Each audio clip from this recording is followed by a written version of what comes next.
5:30च्या सुमाराला सुपर्णा सोहरा बँड सन्सच्या इमारतीतनं बाहेर पडली तर गेटच्या समोर सगुण मोटारसायकल घेऊन तिची वाट बघत उभा होता. आजपासून त्याला सिटिंग द्यायचं तिने कबूल केलेलं होतं. पण आज सुपर्णाचा मूड नव्हता. सगुण जवळ ये ती दिलगिरीच्या सुरात म्हणाली, सॉरी सगुण, आज मी तुला सिटिंग द्यायचं कबूल केलं होतं, पण आज माझा मूड नाही आहे. आपण उद्यापासून सुरुवात केली तर. सगुणचा चेहरा काहीसा उतरला. त्याच्या चेहऱ्यावरचे ते नाराजीचे भाव बघून मग सुपर्णाच म्हणाली, अर्थात तुझी इच्छा असेल तर मी येते, पण तुला हवं तसं सिटिंग मी देऊ शकीन की नाही याची मला शंका येते. म्हणूनच. सुपर्णाच्या त्या बोलण्यावर सगुण हसला आणि म्हणाला, नाही तसं नको. तुझा मूड नसेल तर राहू दे.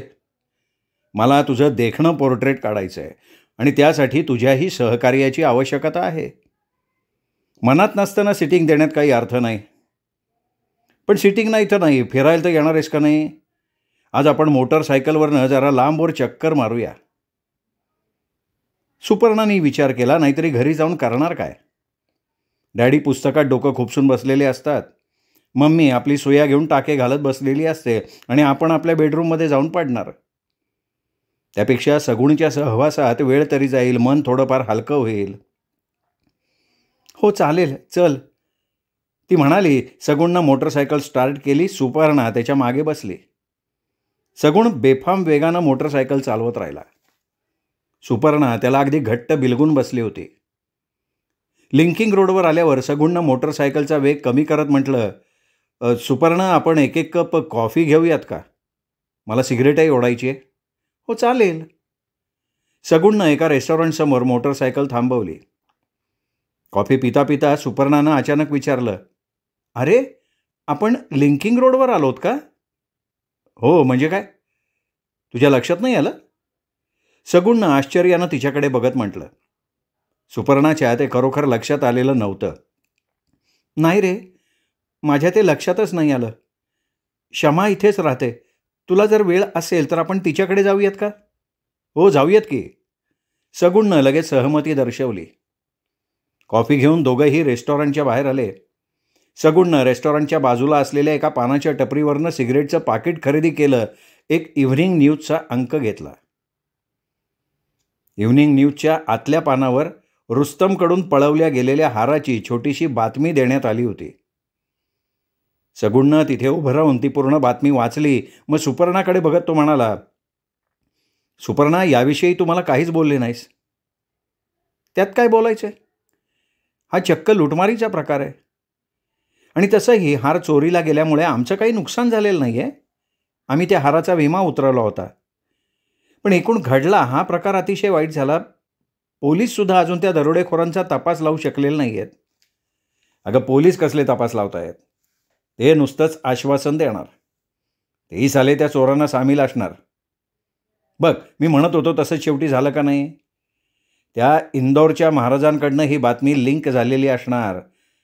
कदाचित या दरोड्यामागे त्यांचाही हात असायची शक्यता आहे. चल रे, काहीतरी काय बोलतोयस? त्याचं बोलणं उडवून लावत सुपर्णा म्हणाली, स्वतःच्याच हाराची ते कशासाठी चोरी करतील? अगं, विमा कंपनीकडनं पैसे उकळण्यासाठी. हारही आपल्याकडे राहावा आणि पैसे मिळावेत, अशा दुहेरी उद्देशानं त्यांनीच हे केलं नसेल कशावरनं. ते दरोडेखोरही कदाचित त्यांचेच भाडोत्री असणार. जाऊ दे रे तो विषय. दिवसभर त्याच विचारानं माझं डोकं भणाणून गेलं आहे. अच्छा अच्छा अच्छा, म्हणून आज तुझा मूड नव्हता तर? मोटरसायकल स्टार्ट करत सगुण म्हणाला. सुपर्णा फक्त हुंकारली. सगुण म्हणतो तसं घडण्याची शक्यता असावी का? स्वतः महाराजांनी? छे, मुळीच नाही. हा सगुण उगाचच काहीतरी तारे तोडतोय. केवळ बोला फुलाला गाठ म्हणतात तसलाच प्रकार घडलेला असावा. रुस्तमजवळ एवढा मौल्यवान हार वगैरे असेल अशी त्या दरोडेखोरांना कल्पनाही नसावी. त्याला एकटंच कारमध्ये बघून त्यांनी नेमकी त्याची कार अडकवली असावी. 1500 रुपये तरी मिळतील, केवळ एवढ्याच उद्देशानं त्यांनी ती अडवलेली असावी. आता त्यांचं नशीब त्यावेळी जोरावर होतं म्हणून नेमका रुस्तमकडे एवढा मौल्यवान माल मिळाला त्यांना. शमाच्या फ्लॅटवर पोचता शमानंही पुन्हा तोच विषय काढला. सुपी, आज तुझ्या ऑफिसमध्ये मोठा हंगामा माजला असेल नाही का गं? हो ना. सुपर्णानं उत्तर दिलं, एवढा किमती माल हाताला लागल्यामुळे दरोडेखोर जाम खुश झाले असतील. शमाला असल्या प्रकारात भयानक इंटरेस्ट होता. त्यांना खुश न व्हायला काय झालंय ग? सुपर्णा काहीशा कडवट स्वरात म्हणाली, मला तर असल्या लोकांविषयी भयानक चीड वाटते. दुसऱ्याची कमाई अशा प्रकारे लुटून नेणं हा अक्षम्य अपराध आहे. हां, पण चोर काही जन्मतः चोर नसतो ना. परिस्थिती त्याला असा अपराध करायला भाग पाडते. सगुण मध्येच म्हणाला, नाही, तुझ्या या मताशी मी सहमत नाही. परिस्थितीने माणूस गुन्हेगार होतो वगैरेवर माझा विश्वास नाही. ती एक प्रवृत्ती आहे. चोरीच ती. मग ती 1 पैशाची असो किंवा 1 लाखाची, चोरी ही शेवटी चोरीच असते आणि ती करणारा गुन्हेगारच असतो. मग काय वकील साहेब, तुमचं याच्यावर काय म्हणणं आहे? रमाकांतला संभाषणात ओढत सगुण म्हणाला, सुपर्णा म्हणते त्याप्रमाणे गुन्हा करणं ही प्रवृत्ती आहे का तो गुन्हा करण्यासाठी गुन्हेगाराला प्रवृत्त करण्यामागे परिस्थितीचा हात आहे? हे बघा सगुण साहेब, सुपर्णा म्हणते त्याप्रमाणे गुन्हा हा शेवटी गुन्हाच असतो. पण कधी कधी असा गुन्हा करण्यामागे परिस्थितीसुद्धा कारणीभूत असते. शिवाय एखाद्याला गुन्ह्याला प्रवृत्त करण्यामागे आणखीनही काही कारणं असतात. त्यावरून त्या गुन्ह्याची तीव्रता कमी जास्त ठरवण्यात येते. उदाहरणार्थ, भुकेसाठी एखाद्यानं अन्नाची चोरी केली तर तो जरी गुन्हा असला तरी त्याची तीव्रता फारशी गंभीरपणे घेतली जात नाही. त्याच्याकडे थोडंफार सहानुभूतीनं पाहिलं जातं. एक्झॅक्टली मलाही हेच म्हणायचं होतं. रमाकांतच्या बोलण्याचा तोच धागा पकडत लगेच सगुण म्हणाला, माझं तर स्पष्ट मत आहे, एखाद्याला शारीरिक इजा न करता केला गेलेला अपराध हा अपराध होऊच शकत नाही. म्हणजे निदान मी तरी याला अपराध मानत नाही. आता उदाहरणच द्यायचं झालं तर या हाराच्या चोरीचं देता येईल. त्या दरोडेखोरांनी काय नेलं तर फक्त रुस्तमची कार अडवून त्याच्याजवळचा हिऱ्यांचा हार पळवला. रुस्तुमवर त्यांनी कुठलाही हल्ला केला नाही, त्याला कसलीही शारीरिक दुखापत केली नाही. त्यांनी जर तसं केलं असतं तर मग तो गुन्हा होऊ शकला असता. दरोडेखोरांच्या हेतूबद्दलच मग शंका घेता आली असती. पण या प्रकरणात रुस्तमला कसलीही दुखापत झाली नाही, म्हणून मी याला गुन्हा मानायला तयार नाही. आता ज्यांनी रुस्तमला लुटलं त्यांना कदाचित रुस्तुमकडे एवढा किमती माल असेल याची कल्पनाही नसेल. केवळ 1,000-500 रुपयांसाठी त्यांनी हे धाडस केलं असेल. ते करण्यामागे त्यांची काहीतरी लाचारी असेल, कसली तरी मजबुरी असेल. म्हणून काय त्यासाठी अशा चोऱ्यामाऱ्या करायच्या, लुटमार करायची, स्वतःची गरज भागवण्यासाठी दुसऱ्याला लुबाडायचं? सुपर्णानं काहीशा उत्तेजित स्वरात विचारलं. एखाद्या गरीबानं गरीबाला लुटणं याला फार तर मी लुटणं म्हणेन, पण एखाद्या श्रीमंताला लुटण्यात काही गैर नाही आहे. सगुण आपला मुद्दा मांडत म्हणाला, त्यातूनही त्या श्रीमंताला त्यांनी काही इजा केली नसेल तर त्यात गैर काही नाही. नाही, मला तुझं हे बोलणं अजिबात पटत नाही आहे. इजा न करता केला गेलेला अपराध आणि इजा करून केला गेलेला अपराध यातलं अंतर मी समजू शकते, पण इजा न करता केला गेलेला अपराध याला अपराधच म्हणायचं नाही, हे तुझं तत्त्वज्ञान मात्र अजब आहे आणि ते मला अजिबात मान्य नाही. सुपर्णाच्या मताशी मी सहमत आहे. रक्तपातानं गुन्ह्याची तीव्रता अधिक वाढते हे खरं आहे, पण शारीरिक इजा केली नाही म्हणून त्या अपराधाला अपराध म्हणायचं नाही, हे मात्र मुळातच चुकीचं आहे. गरीब आणि श्रीमंत हा थोडासा बाजूला ठेवून एखाद्या माणसाची वस्तू जबरदस्तीनं काढून घेणं हा गुन्हा आहे. मग तसं करण्यामागे त्या गुन्हेगाराचीही काही मजबुरी असो, कसलीही लाचारी असो, पण शेवटी तो गुन्हाच आहे. परिस्थितीकडे बघण्याचा आणि विचार करण्याचा हा प्रत्येकाचा आपापला दृष्टिकोन आहे वकील साहेब. सिगरेट पेटवत सगुण म्हणाला, समजा एखाद्या श्रीमंत माणसाकडनं मी जबरदस्तीनं 10 रुपये काढून घेतले, तेही अशा परिस्थितीत की मी 4 दिवसांचा उपाशी आहे, किंवा त्या 10 रुपयांची मला त्या श्रीमंत माणसापेक्षाही जास्त आवश्यकता आहे. अशा परिस्थितीत हा माझा गुन्हा होऊ शकतो का? किंवा ते 10 रुपये मी 4 गरीब माणसांना वाटून टाकले तर तो माझा अक्षम्य अपराध होऊ शकतो का? या प्रश्नाचं उत्तर मी देते सगुण, सुपर्णा म्हणाली. तू अशा दरोडेखोरांकडे एखाद्या लहान मुलाच्या दृष्टिकोनातनं बघतोयस, त्यांना रॉबिनहूड बनवू बघतोयस.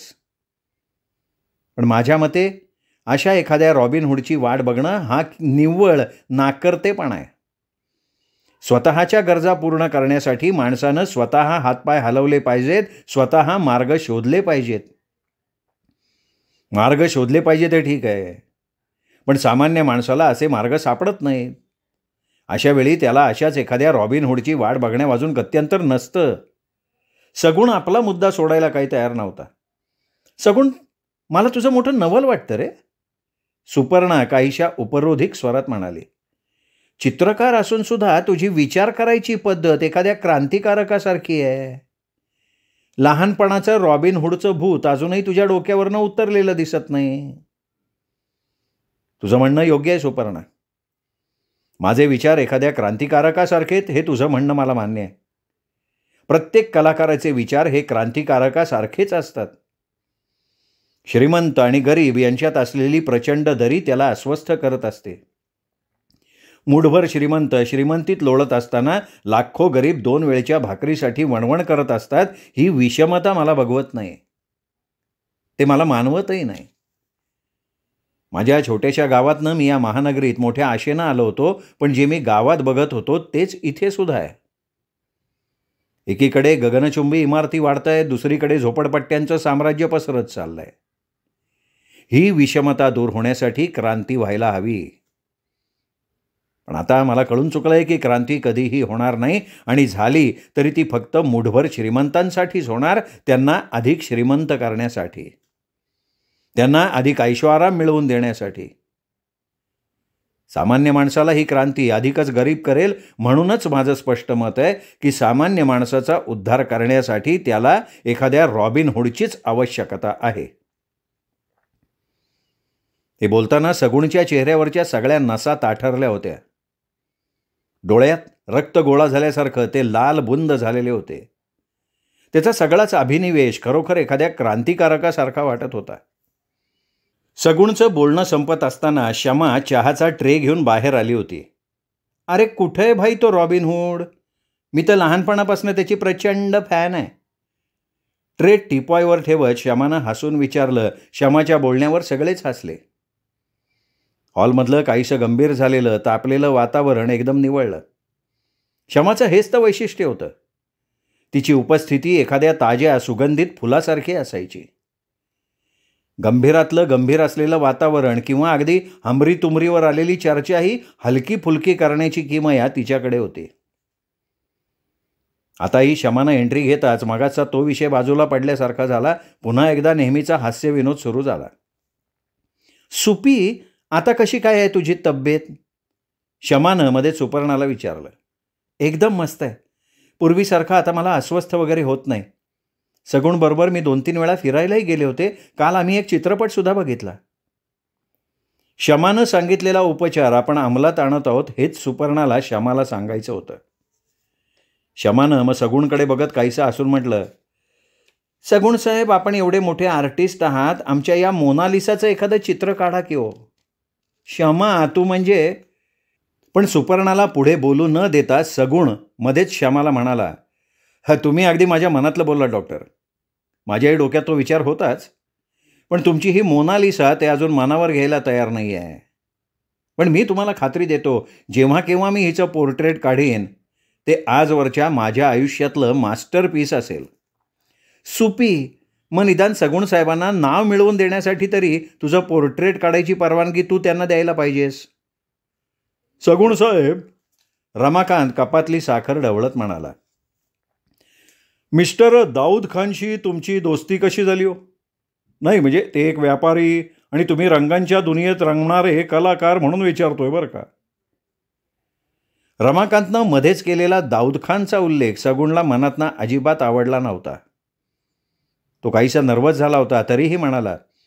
नाही, यात आश्चर्य वाटण्यासारखं काही नाही आहे वकील साहेब. दाऊद खान व्यापारी असला तरी कलाकारांची कदर करणारा माणूस आहे.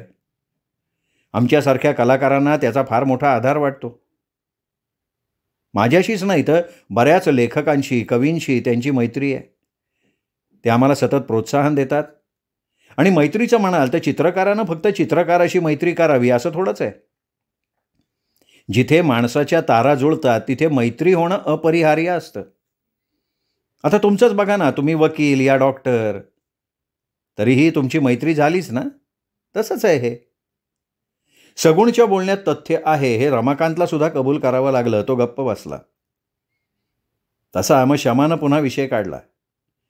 रमाकांत, सगुण साहेबांना कलर स्कीमचं चांगलं नॉलेज आहे, तू त्यांच्या नॉलेजचा का नाही उपयोग करून घेत? रमाकांतनं प्रश्नार्थक मुद्रेनं श्यामाकडे बघितलं.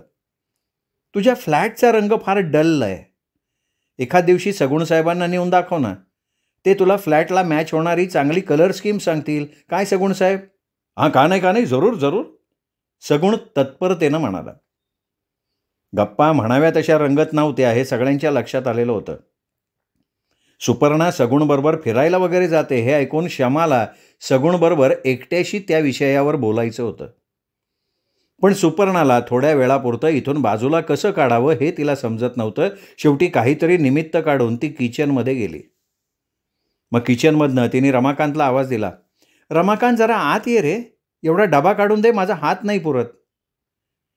रमाकांत किचनमध्ये येताच ती हलक्या आवाजात म्हणाली, हे बघ, सुपर्णाविषयी मला सगुणशी थोडंसं बोलायचं आहे. तू काहीतरी निमित्त काढ. थोडा वेळापुरतं सुपर्णाला कुठेतरी फिरवून आण. रमाकांतनं मान डोलवली. आणि हे बघ, हॉलमध्ये गेल्या गेल्या लगेच तो विषय काढू नकोस, नाही तर सुपर्णाला संशय येईल. डोंट वरी, असं म्हणत रमाकांत बाहेर गेला. शमानंही 5 मिनिटं किचनमध्ये काढली. ती पुन्हा हॉलमध्ये आली, सोफ्यावर बसली. पुन्हा 5-1 मिनिटं इकडच्या तिकडच्या गप्पा झाल्यावर शमानं रमाकांतला इशारा केला.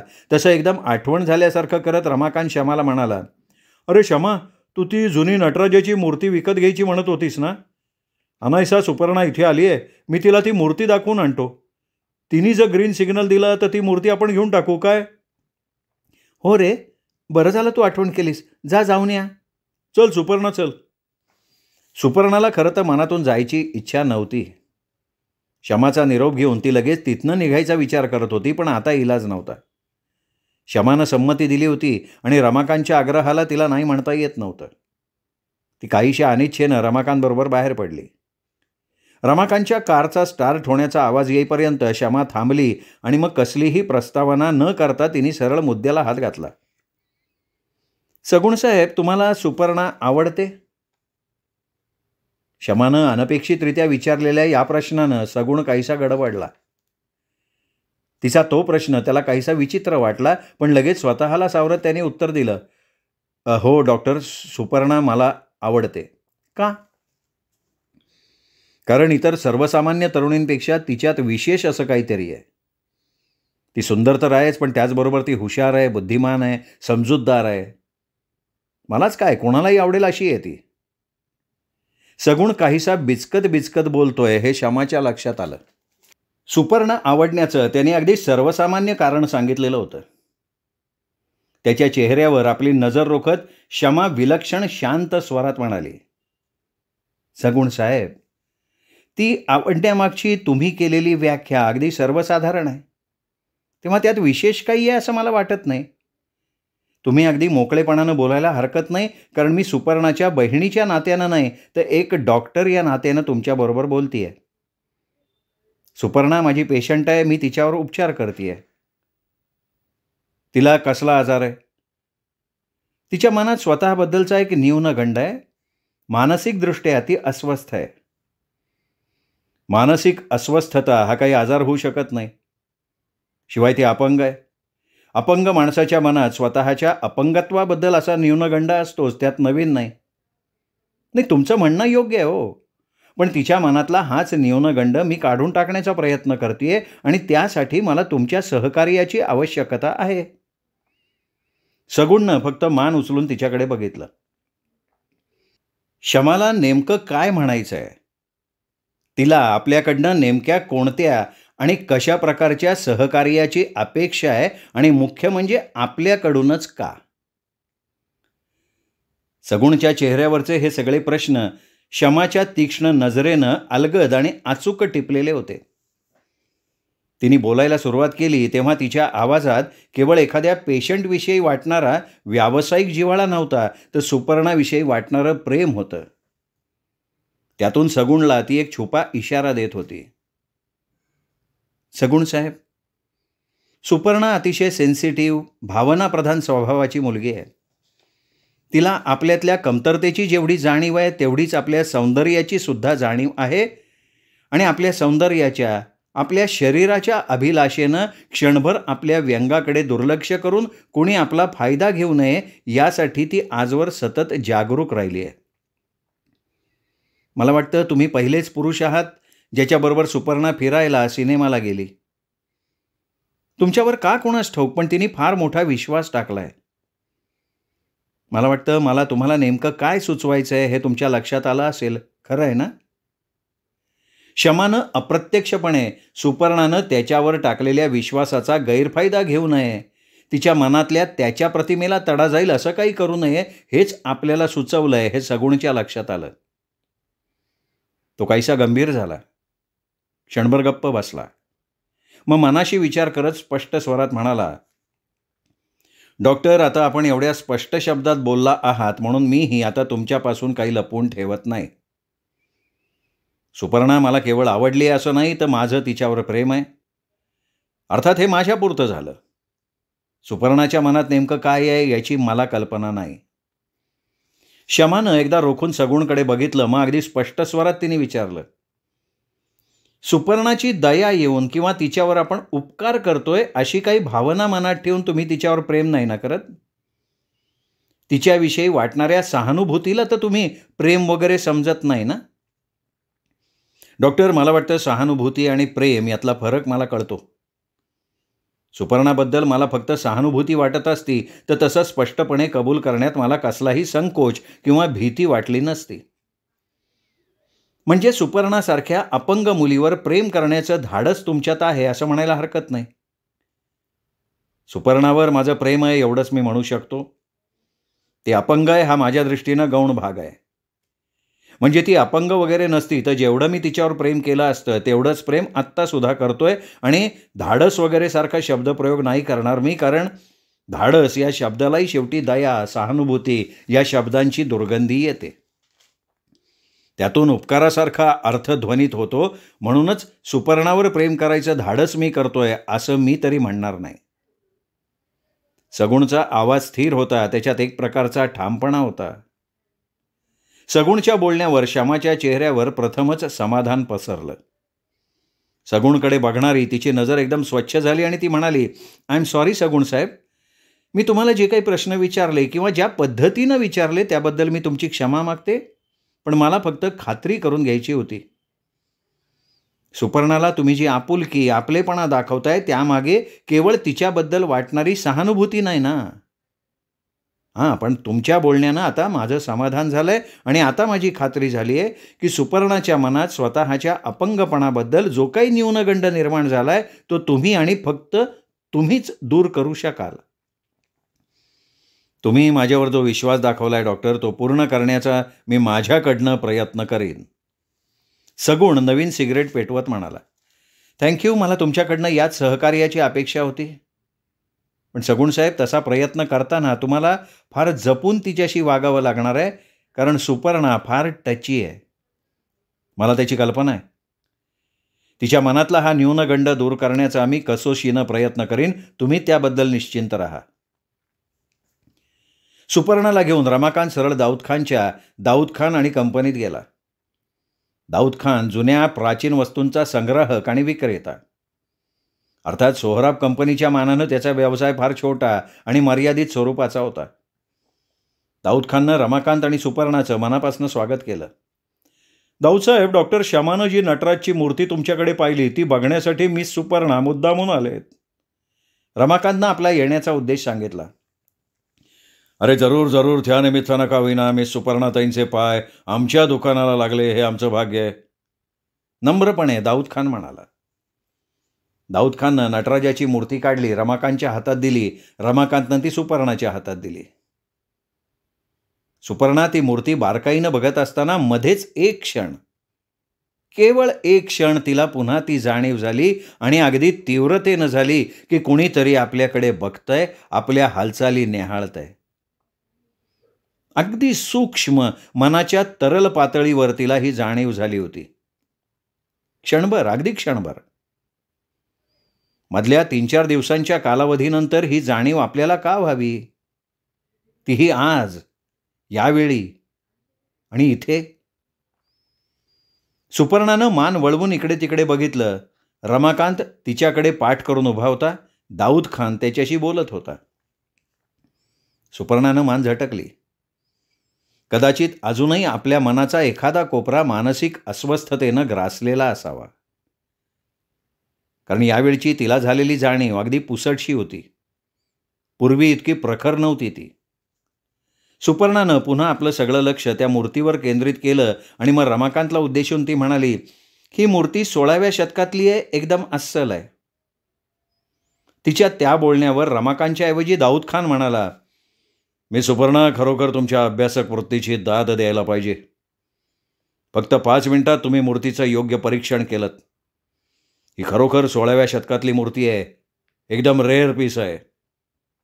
एनिवे, या तुम्ही, मी तुम्हाला माझ्या बायकोची ओळख करून देतो. मी इथेच दुसऱ्या मजल्यावर राहतो. अरे नको नको दाऊदसाहेब, आम्ही पुन्हा कधीतरी येऊ, रमाकांत म्हणाला आणि सुपर्णालाही तिथून पळायची घाई झाली होती. पण दाऊद खान ऐकायला तयार नव्हता. अरे तुम्ही तर माझ्याकडे नेहमी येता वकील साहेब, पण हे मिस सुपर्णा आज पहिल्यांदा आले आहेत. काहीतरी थंड गरम घेतल्याशिवाय मी जाऊ देणार नाही. या या या असं म्हणत दाऊद खान दुकानाच्या मागच्या बाजूला असलेल्या जिन्याकडे वळाला. मग रमाकांतचा आणि सुपर्णाचा नाईलाज झाला. दाऊद खाननं आपल्या पत्नीशी सुपर्णाची ओळख करून दिली. तबस्सुम खरोखर सुंदर होती, अतिशय सुंदर होती. सलवार कमीजमध्ये तिचं पुष्ट शरीर विलक्षण देखणं दिसत होतं. तिच्याकडे बघताना नकळत सुपर्णाच्या मनात आलं, ही दाऊद खानच्या दुकानातल्या एखाद्या शोपीस सारखी आहे. सुंदर, देखणं, रेअर पीस, एखाद्या निर्जीव मूर्तीसारखीच एक मूर्ती. दाऊद खाननं ओळख करून देताच तिने एखाद्या निर्जीव मूर्तीसारखा सुपर्णाला हात जोडून नमस्कार केला, भावहीन चेहऱ्यानं. अर्ध्या तासानं रमाकांत आणि सुपर्णा पुन्हा शमाच्या फ्लॅटवर आले. सुपर्णा मग जास्त वेळ शमाच्या फ्लॅटवर थांबली नाही. सगुणबरोबर ती तिथनं बाहेर पडली. श्रोतेहो, हा होता भाग 7वा सुरेश वैद्य लिखित कठपुतळी या कादंबरीचा. 8वा भाग उद्या. तोपर्यंत नमस्कार मित्रहो.